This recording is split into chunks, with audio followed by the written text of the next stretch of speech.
is now being recorded. As long as everybody can see the screen, I'm going to go ahead and get started. It is 1. So welcome to the DacAccess Publisher Design class. My name is Debbie Champagne. I'm a supervisor for DacEasy Customer Support. You might want to go ahead and press *6 to mute your line. That way the rest of us, if you do have others in the office and you're talking, that'll make it a little bit easier for the rest of us. And if you have a question or a comment, again, just *6 to unmute. There should be a full screen option in the lower left. And mindful of screensavers, it can, if you don't move your mouse occasionally and you have a screensaver, it can disrupt your session. So the agenda for today, this is a follow-up from the last Tech Tuesday we had about maybe a month and a half ago. It was on query design. A query design is not a requirement, but this is a follow-up session. And note on the customer portal, you can view that recorded webcast from that time period if you want to touch up on that, if you didn't get the opportunity to join us. So we're going to touch upon what the publisher is. We're going to look at the header and detail sections, go over subtotals and grand totals, and a couple of advanced functions. And again, if you have any questions, please ask throughout. Interrupt us, and *6 will get you unmuted.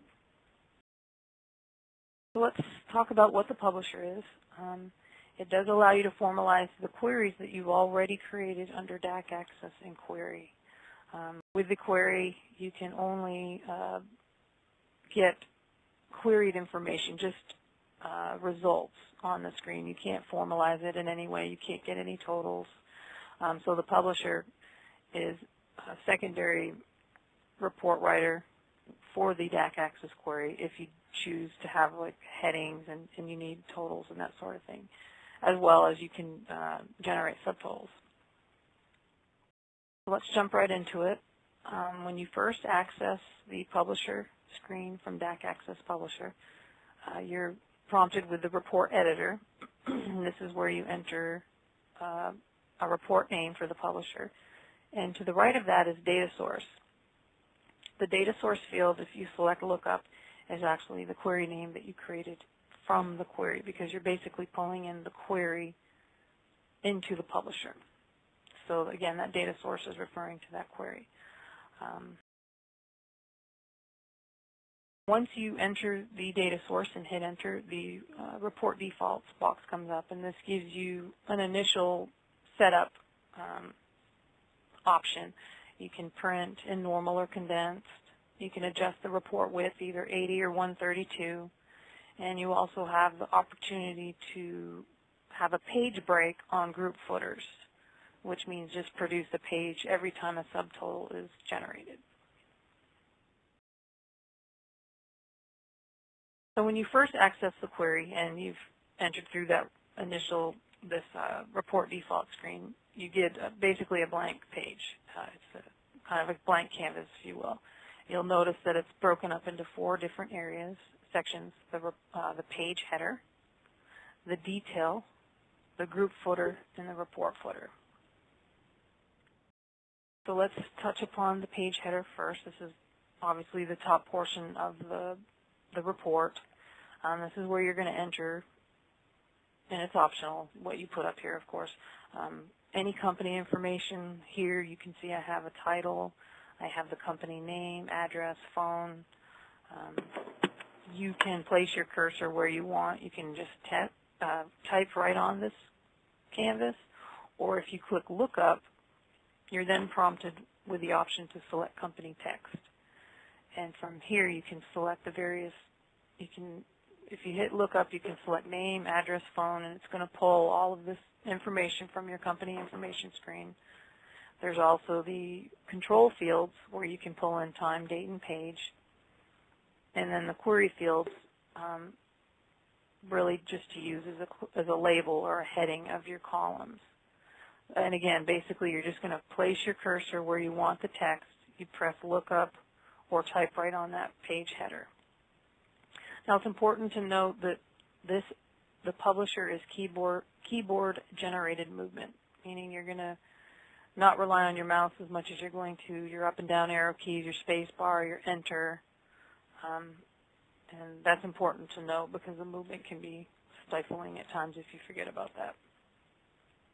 And we're going to do a couple of examples so that you can see all this in motion, but we're moving on to the details section. This is where you're putting in, let's say, the meat of the report, the information that you want generated on the report. And again, under the detail, you place your cursor and you would press F5, and it's going to bring up those columns that you have in your already existing query. The group footer, this is the section for subtotals. So again, anything you put under here that is appropriate for a subtotal, it will generate a subtotal for you.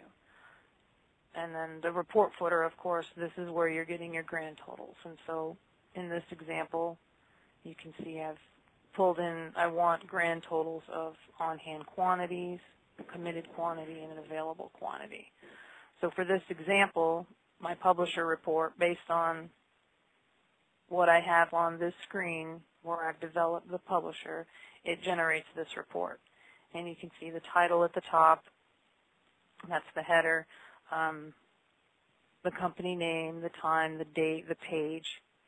You then see from the detail, it pulled in the things that I wanted, which is code and description, and the results of that on-hand quantity, committed quantity, and available units. And at the bottom, it's generated the totals.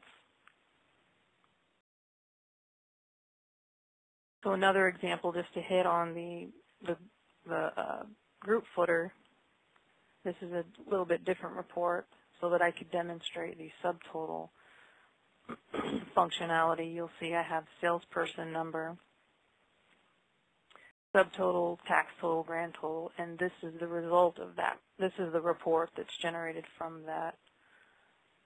So total sales for the month per sales rep, and then I get the invoice total with a grand total, a tax total, and a grand total. And then at the very bottom, I've typed all salespeople totals, and it's generated a total for the complete report. Any questions? Some of the advanced functions, which might be easier to demonstrate with an example. There is a field edit where you can, you have control of some of the field formats. You can reduce the field width from, say, in this example, it shows my on-hand quantity description, or on-hand quantity. I can reduce that field width from 11 characters down to, let's say, 3, and that gives me more room on the page, if you will. Or you can change the rounding, or you could hide it. If it duplicates on the report, you can choose to hide the duplicate so that it only shows one time. Some of the options on the toolbar, or under the toolbar option menu, you can insert and delete blank lines. You can print out your template so you can see what you currently have. And you can also copy the reports to another company if you have multiple companies. So let's take a look at the report, one of the reports we've built. So again, DacAccess Publisher. Now, keep in mind I have already produced the report in the query and here. So you can see my data source, that's the name of the query that I developed. My report default came up and I selected condense. The report width is 132 and I said no to page breaks. So here I typed salesperson commission. If I were to hit lookup and went to control fields, this is where I have the option of choosing a date, a time, or page, which you can see that these variables are here.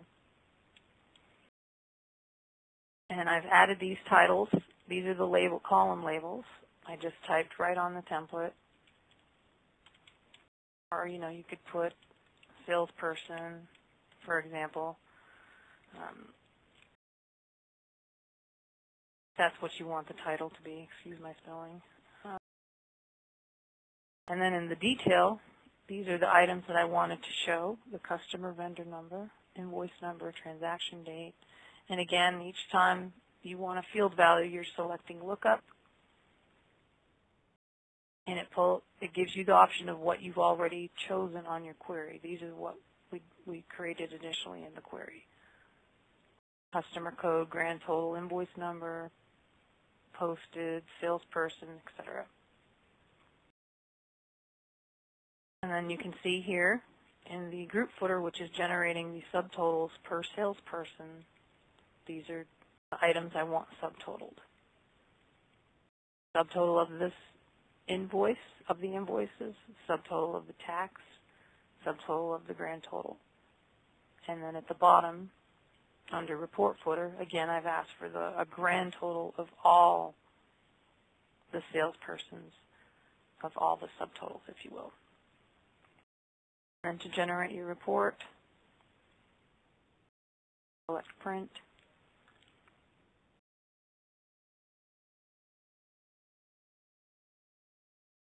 Brings the report to the screen. Just a moment. And that's the end result.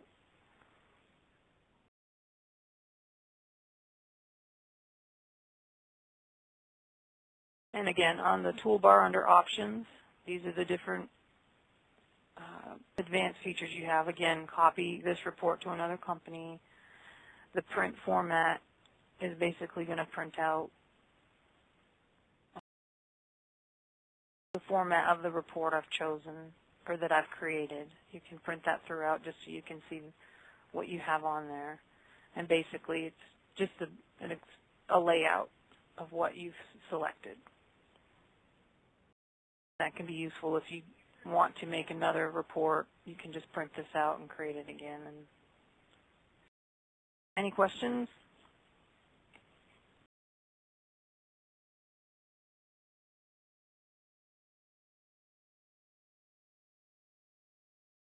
Go back to the query just so you can see what we initially had on the query.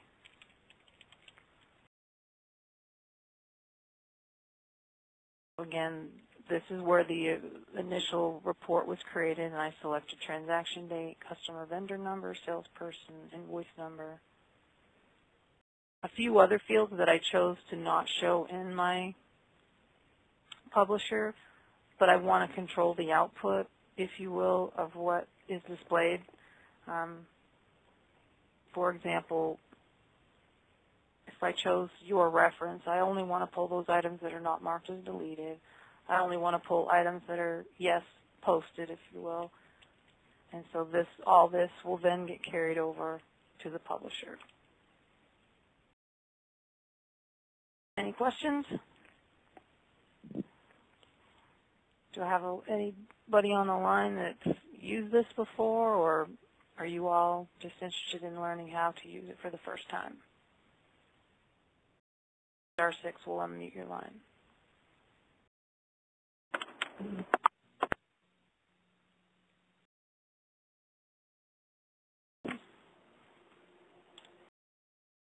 Yeah, I was just looking. Okay. I've never used it before. I've just taken my queries and made them myself. Okay, so you just use the query. You've never. Do you find that you would need totals? Yeah, Do you think it will be useful? Okay. Yeah. Because it can. How do I get a copy of this, of your presentation? I'll be happy to send it to you. I have a listing of everybody that's on the. Oh, okay. That signed up for the course. So, and again, it'll be available to listen to again if you choose, because we're recording the session, and it'll be out on the Sage Customer Portal. For those of you that aren't familiar with the portal, the customer portal, it's customers.sagenorthamerica.com. Once you register, you'll go into product downloads, and there's a whole listing of all the Tech Tuesdays that we've recorded. There's about 6 or 7 of them out there. And just to reiterate how to reach us for technical support, if you have a support plan, you can call in the numbers provided here. You can also reach us live chat support now that we offer from our website. You can reach us via chat. That's pretty popular now. and the portal and the customer community as well.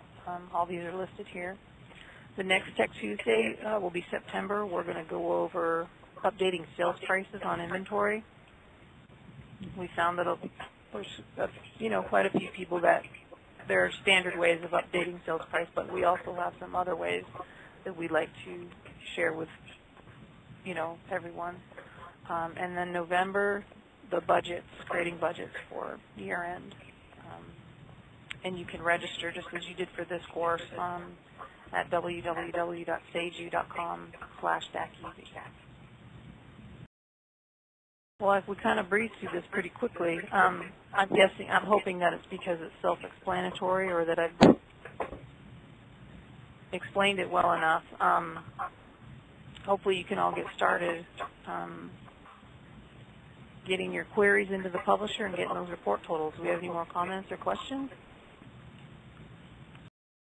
No, I appreciate it. Thank you.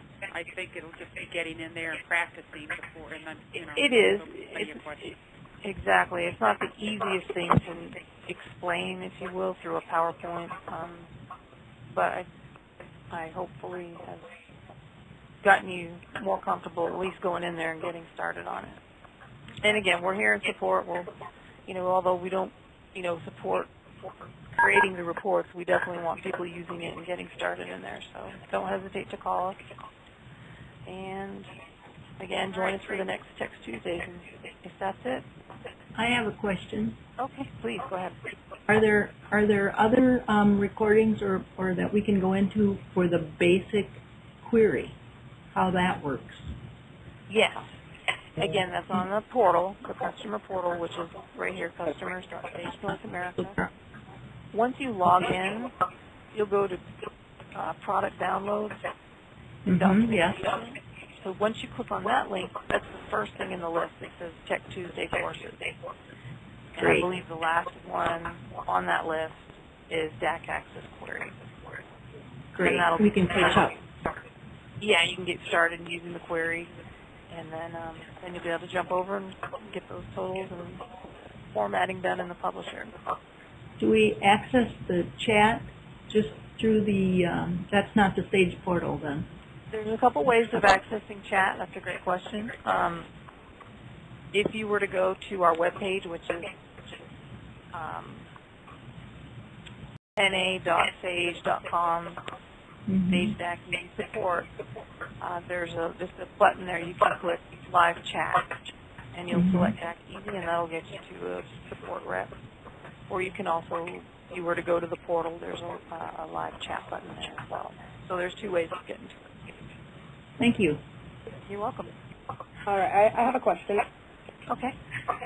You can only do this publisher if you already have a query made. That's correct. Correct. Yes. So it's the actual making of the queries that can be a challenge. You've got to learn the verbiage that the computer wants in order to draw the information. Do you guys have any already done in the Sage portal to watch? Is there any query? Yes? There's one. Right. We were just discussing that. If you go to the portal. And is it the first query seminar you were talking about earlier? Right. It's the last one. Right, exactly. It's called Query Design. And that's what we had about a month and a half ago. All right. That'll get you started with the query. You're welcome.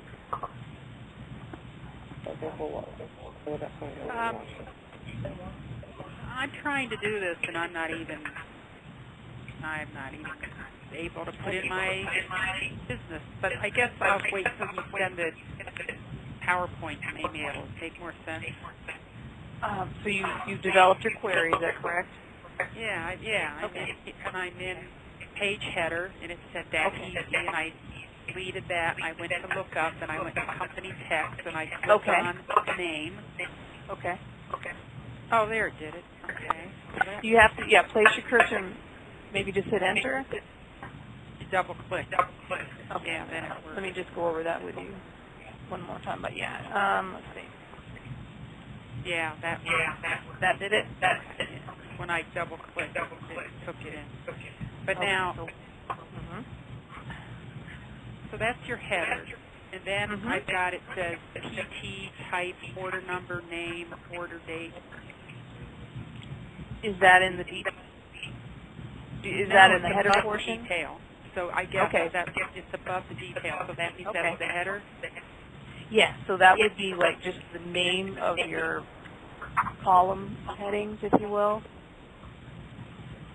PT mean, how would I? Do you know what the catalog is of your It's a query? I sales don't know. order. Okay. PT. I don't know either. But I can print it. Well, let's go to the. So then I have detail. And again, click, place your cursor where you want the next field to be, and you just click look up. And that's where you'll go to query field. Cool. And then group footer, I have nothing. Right, you have to put all that in there. So you, again, scroll down, and you select lookup, and you only enter those items that you want a subtotal of. Okay. And then after group footer, I don't show anything. Again, yeah, you have to put the information there. So when you come into this, it's a blank canvas. You're telling the publisher how you want the report layout to be. So you would again hit lookup.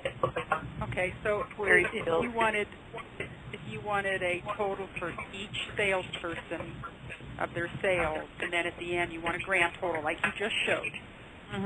So I'm in my lookup under group footer, and do I click on sales? I would click on salesperson, correct? Yes, you're under the group footer. Okay, and then what, you just make a space, or does it matter? Yeah, you can use your arrow button to arrow over. Okay, but it makes its own room pretty much, right? It'll adjust itself? Yeah, and you might find the alignment, if the alignment looks funny, like you've got your total too far to the right under the heading, you'll come back in here, and you need to physically, if you need to move it over, you got to delete it first, and then move your cursor over and start over, hit F5 and select it. You can't push things around, you got to. All right, so then when I complete the group footer, then how do I get down to the bottom? Arrow down with your keyboard arrow. Oh, there it is. Down there, you've got to scroll down for it. Okay. Right. And again, you can write the word total to the far left, and then arrow over, and then hit F5 and put in those items you want a complete, a grand total on. Yeah. Huh. Okay. Well, I'll give this a try. Okay. All right. Thank you. You're welcome.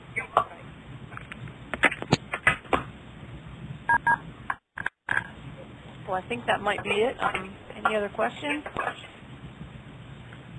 No, I don't think so. I have any right now.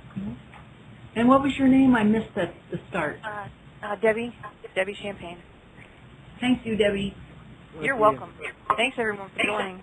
And the recording will be out there. And